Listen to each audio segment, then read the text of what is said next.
Hola compañeros. El día de hoy les hablaremos sobre un tema importante para el diseño de páginas web. Empezaremos con lo que es el diseño.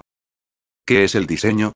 Es el proceso de creación visual con un propósito, el cual cumple con exigencias prácticas.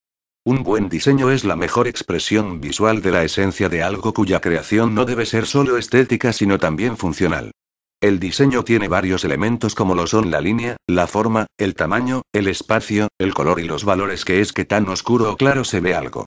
Mientras que los principios del diseño son el balance que es el sentido de equidad visual, el contraste, el énfasis para crear un centro de interés, la proporción, los patrones, la graduación que es el tamaño y dirección producidos por una perspectiva lineal y la composición.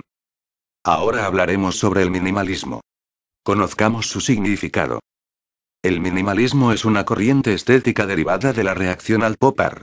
Frente al colorismo, a la importancia de los medios de comunicación de masas, frente al fenómeno de lo comercial y de un arte que se basaba en la apariencia, el minimalismo utilizó conceptos diametralmente opuestos.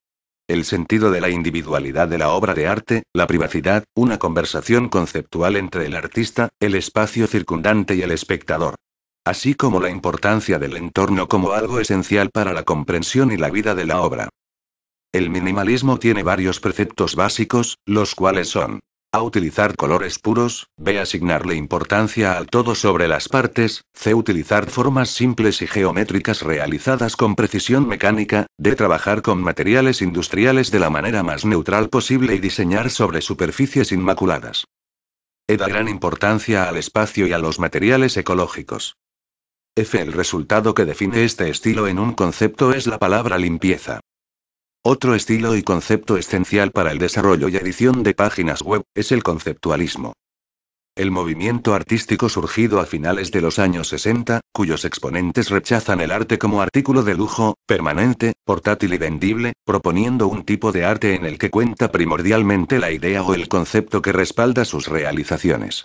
Los artistas conceptuales utilizaron con frecuencia fotos, recortes de periódicos como parte de su creación, para documentar o para expresar ideas. Si bien las definiciones no pueden ser tajantes ni excluyentes, resulta necesario asumir que creatividad e innovación, arte y diseño se parecerán en la medida que las busquemos en ámbitos cuyos modos de hacer mantengan alguna identidad y dejarán de parecerse en tanto nos alejemos de esos puntos en los que coinciden. Toda obra de comunicación visual nace de la necesidad de transmitir un mensaje específico. Un diseñador gráfico no es un creador de formas, sino un creador de comunicaciones, un profesional que mediante un método específico construye mensajes con medios visuales. No es el creador del mensaje, sino su intérprete. El principal componente de toda composición gráfica es pues el mensaje a interpretar, la información que se desea hacer llegar al destinatario a través del grafismo. Esta información se debe representar por medio de diferentes elementos gráficos, que pueden ser muchos y variados, aunque los más comunes son elementos gráficos simples, puntos y líneas. Elementos geométricos, con contorno o sin él, polígonos, círculos, elipses, óvalos, etc. Tipos, letras de diferentes formas y estructura. Gráficos, varios logotipos, iconos. Ilustraciones, fotografía. Zonas áureas. En la comunicación visual el diseñador tendrá que tener en cuenta tanto la vertiente psicológica de la percepción humana como las significaciones culturales que pueden tener ciertos elementos. Algunos factores psicológicos que debemos conocer son: el equilibrio. El receptor tiene necesidad de buscar el equilibrio de la composición. La referencia horizontal. Necesitamos ver que los objetos o partes que componen una composición están de alguna forma apoyados. Ángulo inferior izquierdo. Los hábitos de lectura occidentales han propiciado que la atención se centre más en la parte izquierda. Relajamiento, tensión. Existen dos tipos de equilibrio. El equilibrio simétrico. El equilibrio asimétrico. El equilibrio simétrico se produce cuando encontramos igualdad de peso y tono en ambos lados de nuestra composición, y el equilibrio asimétrico se produce cuando no existen las mismas dimensiones. El equilibrio formal se basa en la bisimetría. Se busca un centro óptico dentro del diseño, que no tiene por qué coincidir con el centro geométrico de la composición. El siguiente tema será sobre la forma de aplicar la teoría del color, considerando el círculo cromático y el RMGICMI. Empezaremos diciendo que el color en sí no existe, no es una característica del objeto, es más bien una apreciación subjetiva nuestra.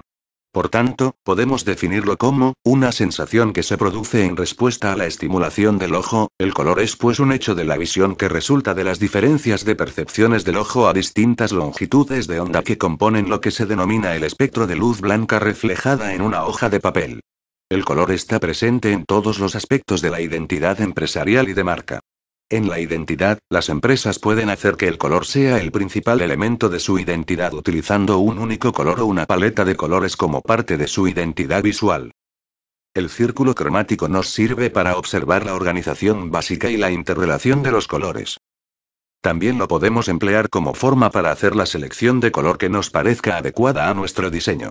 Podemos encontrar diversos círculos de color, pero el que aquí vemos está compuesto de 12 colores básicos. Dentro encontramos el negro, que se produce gracias a la mezcla de todos ellos. En este círculo cromático podemos encontrar los colores primarios rojo, azul y amarillo. Los secundarios verde, violeta y naranja. Y los terciarios rojo violáceo, rojo anaranjado, amarillo anaranjado, amarillo verdoso, azul verdoso y azul violáceo. Los tonos secundarios se obtienen al mezclar partes iguales de dos primarios. Los tonos terciarios se consiguen al mezclar partes iguales de un tono primario y de un secundario adyacente. Los primarios son colores que se consideran absolutos y que no pueden crearse mediante la mezcla de otros colores. Sin embargo, mezclar los primarios en diversas combinaciones crea un número infinito de colores. Dependiendo de qué ámbito, podemos encontrar 3 juegos de colores primarios. Los artistas y diseñadores parten de un juego formado por el rojo, el amarillo y el azul. El segundo juego de primarios es el del rojo, verde y el azul, conocidos como primario S aditivos. El tercer juego se compone de magenta, amarillo y cian. Se tratan de los primario S sustractivos. El tono es el matiz del color, es decir, el color en sí mismo, supone su cualidad cromática, es, simplemente, un sinónimo de color. La brillantez tiene que ver con la intensidad o el nivel de energía.